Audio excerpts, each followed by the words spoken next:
With a very high educational occupational mobility, Palakkad Iyyars,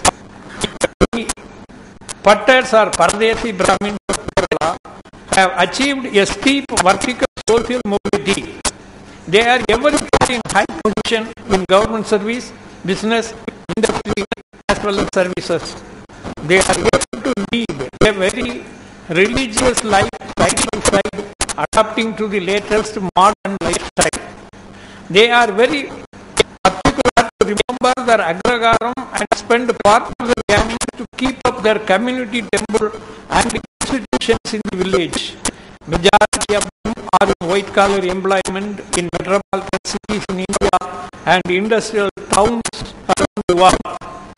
There are 76 agragarams in Kerala, and it is an annual feature that the Palakkad Iyyars visit at least once their agragaram and contribute their might for the development of the community. Social development will never come alone, however much the government will, unless the community takes an initiative. Uplift is difficult. Here is a demonstrated example of social uplift. Though traditionally a strict vegetarian and teetotaler, nowadays some of them smoke and occasionally even consume liquor. Some of them take non-vegetarian dishes also outside their home. So, the religious beliefs of their forefathers descend on them. The emphasis on education is constantly reinforced. There is steady progress in their lifestyle. Widow remarriage and even divorce is becoming common. Most of the female also get educated and preferably get employed. The status of both men and women and collectively as a group has gone up far better than their counterpart in Tamil Nadu. Their plight 1 century ago has been converted into a flight into social ladder. And therefore, when we migrate to a place, have to take care. Migration should adjust with the local people. That is very, very important. Adjustment of the migrant is very, very important. Next, antagonize the locals. Prepare for occupational diversity.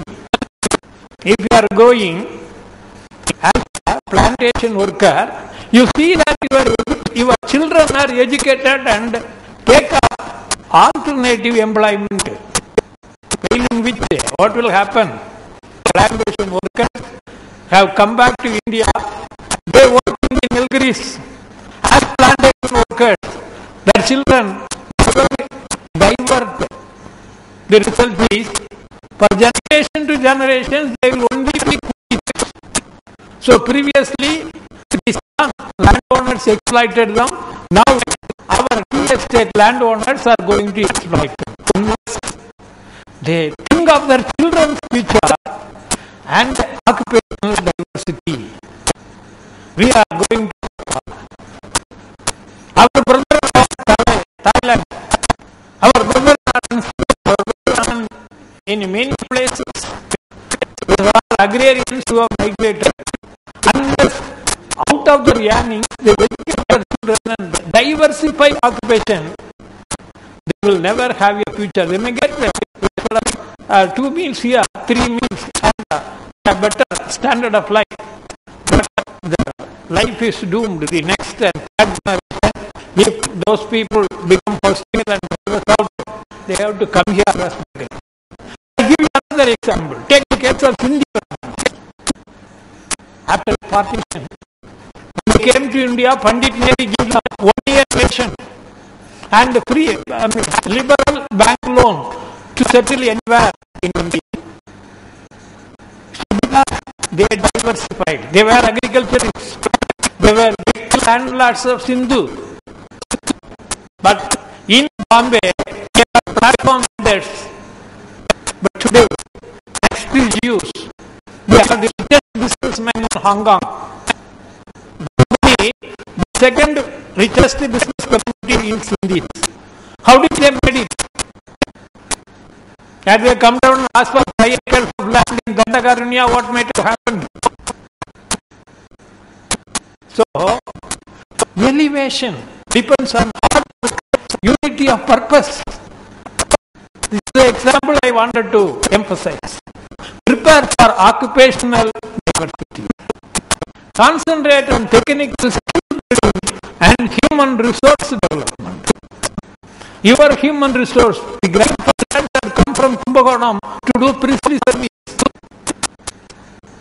The fathers went on doing head load, telling things, educating, leaving their women and children at home to study.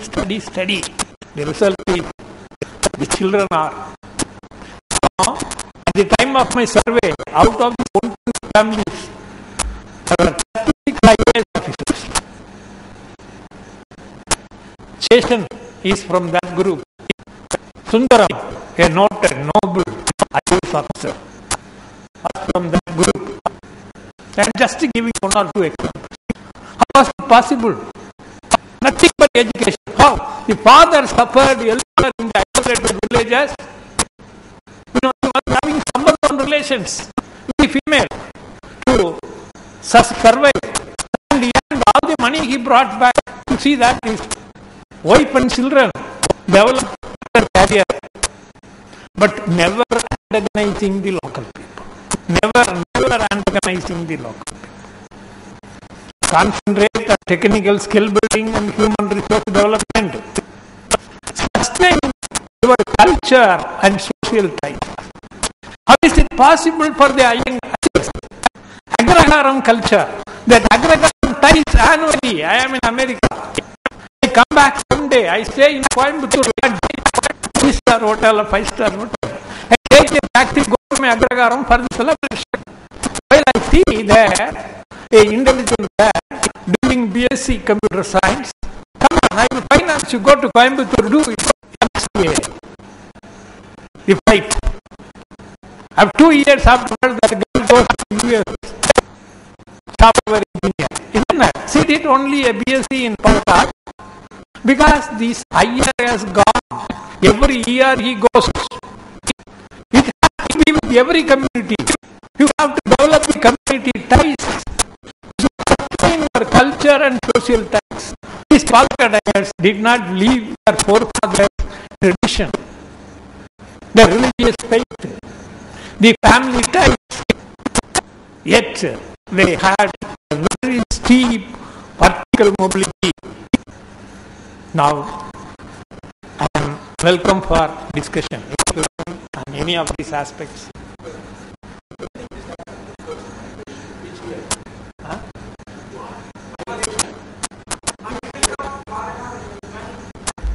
No, from Kumbakonam, villages are here. I think 1856, after 1856, when Perumal Perumal left India to Mecca, they did not migrate actually 1850, sometime in 13th century, they moved. 13. Because at that time only in Palakkad, there was no regular Raja.